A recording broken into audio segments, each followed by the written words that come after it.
Əldən bilməsən ki, mənlə qarşı cins arasında kəskin fərqlər var, ailənin təməlləri tez sarsıla bilər. Sən onu özündən hesab eləmə tip nöqteyi nəzərindən. O fərqli tip insandır qadın və kişi fərqli insanlardır. Ailə yəni iki müxalif cinsin ittifaqı, bunu yaddan çıxartmayaq. Bunlar birləşir ki, bu ziddiyyətlər və uyğunluqlar vasitəsilə hər biri kamilləşsin, inkişaf eləsin.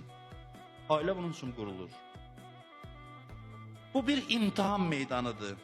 İki fərqli varlığı Allah müştərək həyata sahib edir ki, görsün bir-birində olan fərqlilərə nə reaksiya verəcəklər, necə yanaşacaqlar. Ailə yəni bu. Bu fərqliliklər ki var kişi ilə qadın arasında, bu təkamülə çatmanın ən əsas vasitələrindən biridir. Bunlar bir-birini kamilləşdirməlidirlər. Qadın seçmək və kişi seçmək, həyat yoldaşı seçmək çox mühüm məsələdir. Çox deməzdim, biraz mühüm məsələdir. Amma bizim düşündüyümüz qədər də mühüm deyil. Biz hər şeyi seçimimizdən asılı bilirik və seçimə həddindən artıq önəm veririk. Amma seçim o qədər önəmli deyil.